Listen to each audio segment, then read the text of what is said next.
Hello guys, आप सभी को स्वागत है आपके अपने ऑनलाइन प्लेटफॉर्म एजुकेशनल अड्डा में। आज के इस लेक्चर में हम लोग डीएलएड थर्ड सेमेस्टर के मैथ के एक टॉपिक बैंकिंग के बारे में जानकारी प्राप्त करेंगे। तो चलिए स्टार्ट करते हैं। बैंक के बारे में हमें फॉर्मल जानकारी प्राप्त करनी है कि बैंक क्या होता है, क्योंकि जो बीटीसी का एग्ज़ाम होता है उसमें कोई बहुत डीप क्वेश्चन नहीं पूछा जाएगा। क्वेश्चन मोस्टली 1 नंबर का ही आता है बैंक का। हो सकता है किसी कंडीशन में 2 नंबर क्वेश्चन आ जाएँ, तो 2 नंबर के क्वेश्चन हमें तैयार करने हैं। उसके लिए हमें कोई बहुत ज़्यादा डेप्थ में नहीं जाना है, बस इतना है कि बैंक के जो टेक्निकल वर्ड्स और जो नॉर्मल वर्ड्स हैं उनके बारे में हमें सही जानकारी होनी चाहिए। वहीं से हमसे कोई ना कोई परिभाषा पूछता है वो।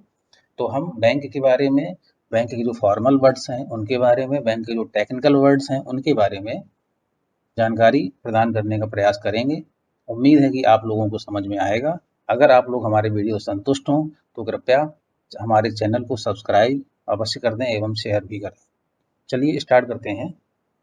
जैसे इसमें लिखा हुआ है, बैंक बैंक वह वित्तीय संस्था है जो धनराशि जमा करने, मांग करने पर भुगतान करने तथा ऋण देने का काम करती है। इसके अलावा मुद्रा जारी करने का कार्य भी बैंक द्वारा किया जाता है ना। ये थोड़ी इसकी परिभाषा। अब आप समझना है तो ये केवल आप इतना समझिए, आपके सराउंडिंग में ऐसी वित्तीय संस्था ऐसी वित्तीय संस्था जो आपका पैसा, आपकी धनराशि यानी कि आपका पैसा अपने पास जमा कर सके, और जब भी आपको अपने पैसे की आवश्यकता हो, जब भी आपको अपने पैसे की आवश्यकता हो तो उस पैसे का बैंक आपको भुगतान कर सके एवं किन्हीं परिस्थितियों में आपको आवश्यक ऋण देने का भी काम कर सके। तो ऐसी संस्था को बैंक बोला जाता है, या हम दूसरे शब्दों में कहें तो ऐसे कह सकते हैं कि बैंक ऐसी वित्तीय संस्था है जो कम से कम 3 कंडीशंस को फॉलो करे। उनमें से पहली कंडीशंस है कि जनता के पैसों को अपने पास जमा कर सके। दूसरी कंडीशन है, जब भी जनता को या किसी व्यक्ति को उन अपने जमा किए हुए पैसों को की आवश्यकता हो तो उस कंडीशन में बैंक उन रुपयों को या उस पैसे को उसको वापस दे सके। एवं किन्हीं आवश्यक कंडीशंस में यदि कोई व्यक्ति ऋण चाहता है, उसके पास पैसा नहीं है, तो उसे ऋण देने का भी जो कार्य करे उसे हम बैंक कहते हैं। तो किसी भी संस्था को बैंक कहलाने के लिए कम से कम इन 3 नियमों को फॉलो करना होगा। जो वित्तीय संस्था इन 3 नियमों को फॉलो करेगी उसे ही जो है हम बैंक कह सकते हैं। इसके अलावा एक बैंक का कार्य और होता है, जैसे कि हमने इसमें अपनी स्लाइड में लिखा हुआ है आगे। इसके अलावा मुद्रा जारी करने का कार्य भी बैंक के द्वारा किया जाता है। याद रखिएगा, हमने टर्म यूज किया है मुद्रा जारी करना, ना कि मुद्रा छापना, है ना। तो ये कभी मत सोचिए कि मुद्रा छापने का कार्य भी बैंक के द्वारा किया जाता है। बैंक द्वारा सिर्फ और सिर्फ जो मुद्रा गवर्नमेंट द्वारा स्थापित किसी एजेंसी के द्वारा छापी जाती है उसे मार्केट में लाने के लिए बैंक एक माध्यम होता है, उसे मार्केट में लाने का कार्य किया जाता है। जैसे कि आप लोग देखते हो कि आपके देश में जो मुद्रा है उसके अंतर्गत जितने भी नोट आते हैं सभी के ऊपर एक बैंक का नाम लिखा होता है, भारतीय रिजर्व बैंक, है ना। यानी कि आपके यहाँ एजेंसी द्वारा जो नोट छापे जाते हैं उन नोटों को मार्केट में लाने के लिए भारतीय रिजर्व बैंक जो है उन्हें अप्रूवल देती है, तब वो नोट मार्केट में जारी होते हैं। लेकिन यहीं पे एक छोटी सी बात और समझिए कि जितने भी क्या मतलब मैक्सिमम जो नोट होते हैं हमारी भारतीय मुद्रा के अंतर्गत, जो नोट छापे जाते हैं उनमें अधिकतर नोट को जारी करने का कार्य किया जाता है भारतीय रिजर्व बैंक के द्वारा। लेकिन एक नोट ऐसा होता है जिसको भारतीय रिजर्व बैंक जारी ना करके भारत सरकार यानी गवर्नमेंट ऑफ इंडिया जारी करती है। वो नोट होता है 1 रुपए का, है ना। तो ये भी याद रखिएगा, हालांकि कोई पूछा जाने वाला क्वेश्चन है नहीं, फिर भी पता होना चाहिए कि जो 1 रुपए का नोट है उसे भारतीय रिजर्व बैंक जारी नहीं करती है, उसे भारत सरकार जारी करती है ना। चलिए आगे बढ़ते हैं।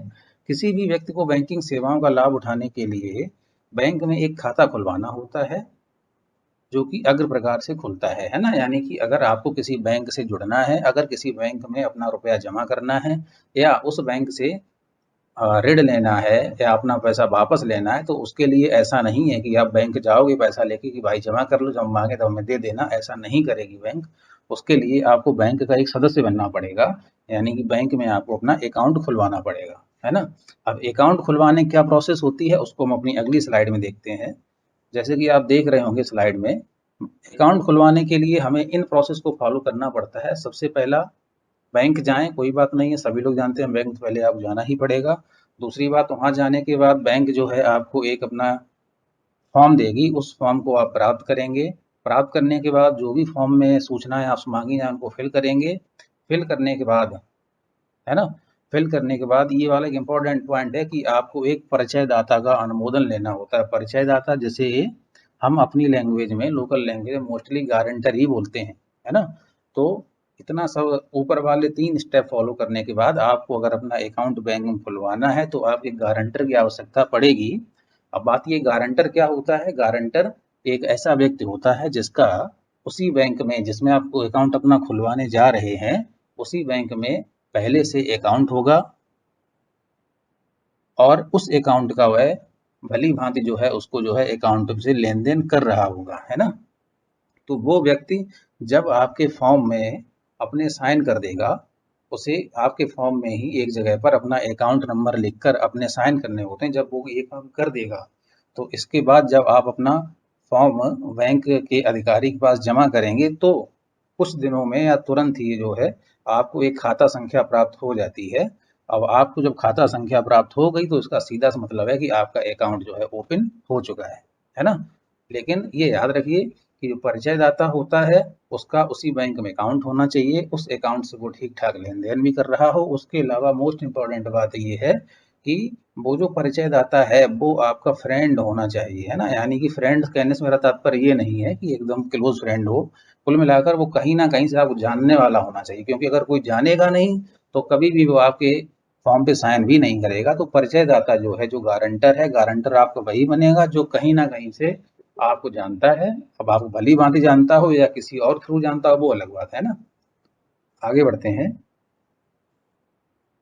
अब बैंक में खाता खुलने के बाद क्या होता है, जरा यहाँ थोड़ी गलती हो गई है, खता लिख गया है, इसको आप खाता लिख लीजिएगा। खाता हम लिखना चाहते थे। तो बैंक में खाता खोलने के बाद क्या होता है, खाता खोल जब आपको आपका अकाउंट नंबर मिल जाता है ना, तो अकाउंट नंबर मिल जाता है तो उसके बाद आपको एक दिन फिर से बैंक जाना पड़ता है। और जब आप बैंक जाएंगे अकाउंट नंबर मिलने के बाद तो फिर आपको वहाँ पर ये जो आपके यहाँ 3 चीज़ें दिख रही हैं, हमने 3 पॉइंट लिखे हैं, नंबर 1 पासबुक, नंबर 2 एटीएम और नंबर 3 चेक बुक। ये आपको बैंक से प्राप्त हो जाती हैं। किसी भी खाता के खुलने के बाद जब अकाउंट नंबर ग्राहक को अलॉट हो जाता है तो बैंक उसे सबसे पहले एक पासबुक जो है प्रोवाइड कराती है। उस पासबुक में आपके द्वारा जमा किए गए एवं निकाले गए पूरे धन का ब्यौरा डेट सहित जो है मेंशन किया जाता है। इसके साथ ही साथ वर्तमान में प्रत्येक प्रकार के खाते के साथ बैंक आपको एक एटीएम कार्ड भी प्रोवाइड कराती है।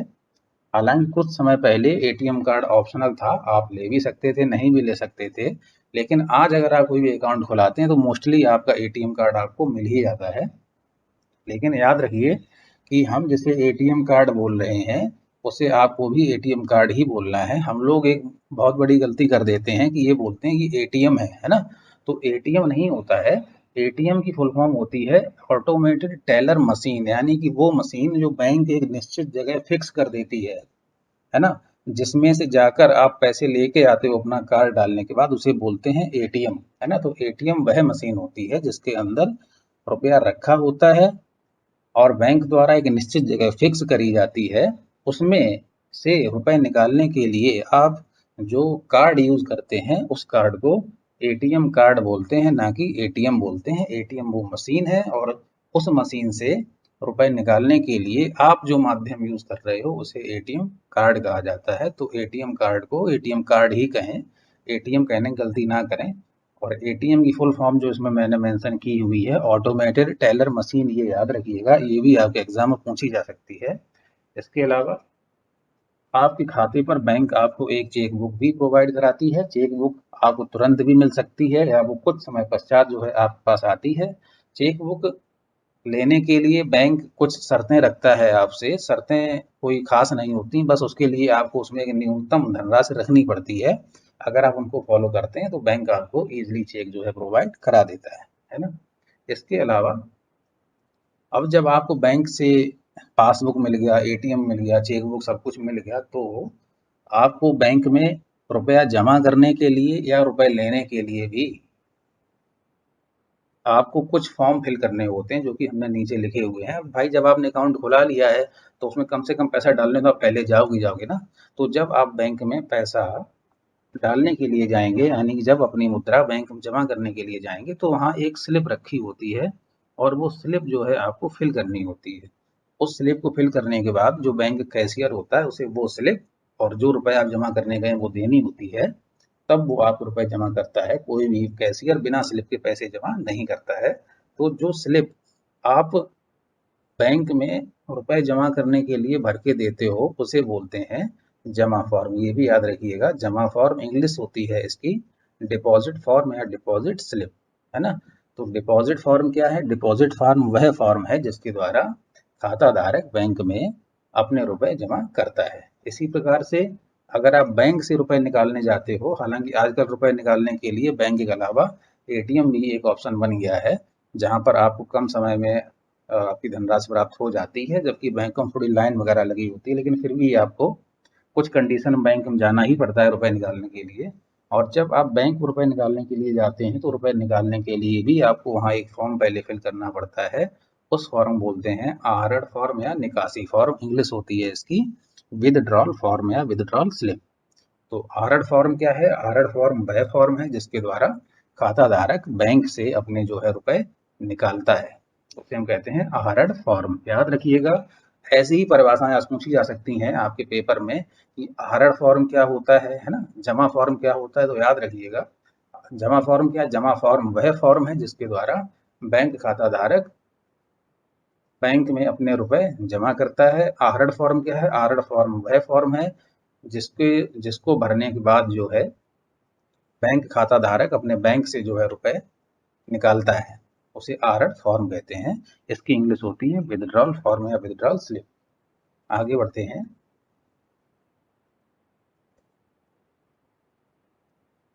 इसके बाद जो हमारे सिलेबस में जो सबसे ब्रॉड एरिया दिया गया है पीटीसी के सिलेबस में, तो इसमें आप सबसे पहले जानकारी प्राप्त करनी है बैंक में जो खाते खुलते हैं वो कितने प्रकार के होते हैं। यहाँ से एक क्वेश्चन मोस्टली बनता है, मोस्टली क्वेश्चन यही पूछा जाता है कि बताइए बचत खाता क्या होता है, ये चालू खाता क्या होता है।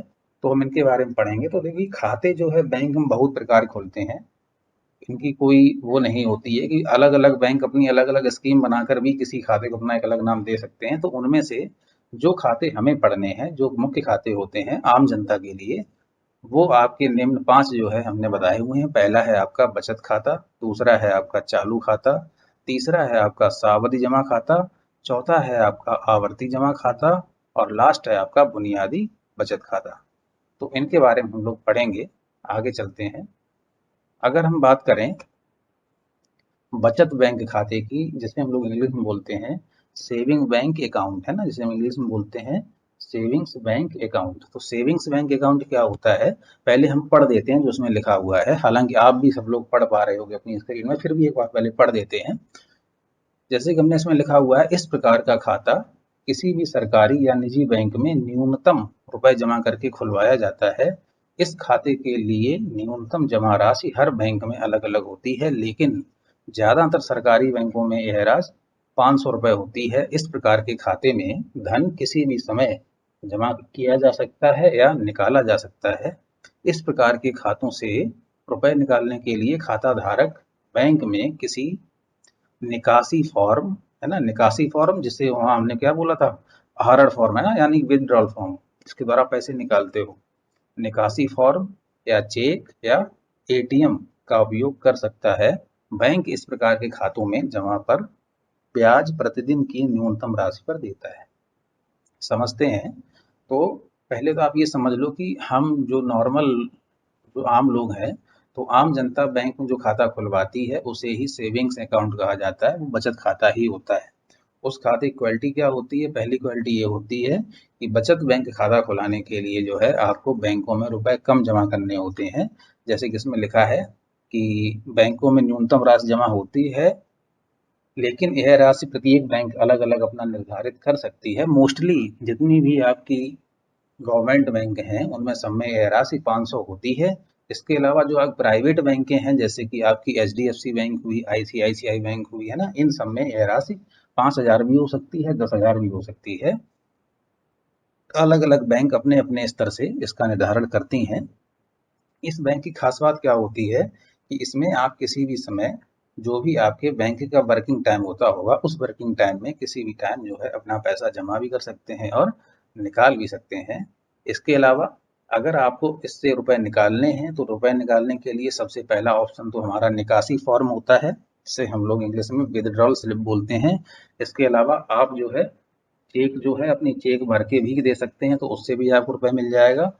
और इसके अलावा फिर तीसरा ऑप्शन होता है एटीएम कार्ड, इससे भी जो है आप अपना रुपया अपने बैंक से निकाल सकते हैं, है ना। इसके अलावा वर्तमान में एक शब्द और यूज होता है यूपीआई, है ना। यूपीआई जिससे कि आप लोग आजकल बोलते हो पेटीएम, भीम, यूपीआई, फोन पे, गूगल पे, ये सब क्या है, ये सब यूपीआई आधारित होते हैं।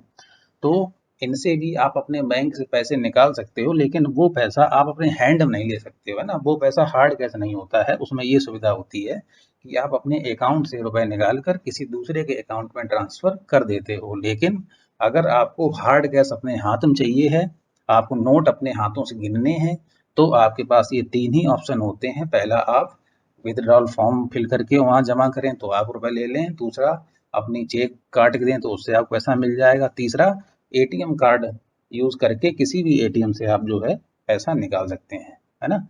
इसके अलावा जो अंतिम लाइन इसमें लिखी है वो मोस्ट इंपॉर्टेंट है आपकी, वहां से क्वेश्चन बन सकता है। हमने लिखा है बैंक इस प्रकार के पैसे पर जमा ब्याज प्रतिदिन की न्यूनतम राशि पर देता है ना। ये याद रखिएगा, ये क्वेश्चन आ सकता है कि बचत बैंक खाते में ब्याज की गणना किस प्रकार से की जाती है ना। तो ऑप्शन हो सकता है दैनिक, मासिक, छमाही, वार्षिक, है ना। तो यहाँ हमने लिखा हुआ है कि बैंक जो भी आपको ब्याज देगी वो प्रतिदिन की न्यूनतम राशि पर देगी, यानी कि जो भी आपकी बैंक का जो भी ब्याज देने की टर्म एंड कंडीशन हो, जो भी ब्याज देती हो आपको 2%, 3%, 4% का, वह ब्याज बैंक आपको प्रतिदिन आपके अकाउंट में जितनी राशि न्यूनतम बचेगी उस पर काउंट करेगी, ना कि ये इस पे काउंट करेगी एक साल में आपके बैंक में इतना रुपए है हम इस पे ब्याज दे देंगे, ऐसा नहीं होता है। सपोज करो कि आपने कोई ऐसा आप कोई आपने अकाउंट खुलाया हुआ है और आप उसमें बैंक में ऐसा करते हैं कि सुबह बैंक गए, उसमें 10,000 रुपए जमा कर दिए और शाम तक वापस निकाल लिए 10,000 और फिर गए फिर जमा कर दिया, यानी रोज आप यही काम करते हैं। तो कायदे में तो आपने ट्रांजेक्शन तो आपने बहुत ज्यादा कर लिया है, लेकिन प्रतिदिन आप 10,000 जमा करते थे, प्रतिदिन आप वो निकाल भी लेते थे, तो आपकी रोज की राशि उसमें कितनी थी, रोज उसमें बचते थे 0 रुपए बच रहे थे। तो पूरे दिन में जो न्यूनतम राशि है 0 रुपए, आप उस 0 रुपए पे ही रोज ब्याज मिलेगा, यानी कि पूरे साल आप ये काम करते रहो तो कायदे में आपने ट्रांजेक्शन बहुत ज्यादा महंगा कर लिया, लेकिन उसके बावजूद भी आपको ब्याज 0 रुपए ही मिलेगा, कोई ब्याज नहीं मिलेगा, है ना। तो पर डे आपके अकाउंट में जो मिनिमम रुपीज होंगे उन पर ही आपको जो है बैंक इंटरेस्ट काउंट करके देता है ना। तो याद रखिएगा, जो भी आप सेविंग अकाउंट होता है उसमें आपको आपका इंटरेस्ट पर डे के बेसिस पर काउंट होता है। आगे बढ़ते हैं। नेक्स्ट है हमारा चालू जमा खाता, है ना। चालू जमा खाता जिसे हम लोग इंग्लिश में बोलते हैं करंट अकाउंट बोलते हैं इंग्लिश में ना। करंट अकाउंट क्या होता है, अभी जैसे कि हमने बोला था जो भी आम लोग होते हैं, जो भी आम जनता होती है वो मोस्टली सेविंग्स बैंक अकाउंट ही खुलवाती है। तो उन आम लोगों से थोड़े जब ऊपर आते हो, जब उनसे थोड़े ऊपर आते हो, तो जो बड़ी व्यवसायी हैं, है ना, जो कंपनियां हैं, बड़े बड़े संस्थान हैं, बड़े बड़े कॉलेजेस हैं, इन सभी को भी अपना जो है मेंटेनेंस करने के लिए बैंक में एक अकाउंट खुलवाना पड़ता है। लेकिन इनके साथ समस्या क्या रहती है कि ये लोग एक दिन में, जैसे कोई कॉलेज है सपोज करो, फीस जमा हो रही है तो रोज एक बच्चे की फीस आया, पता लगे एक दिन में 10 बच्चों की फीस आ गई है ना।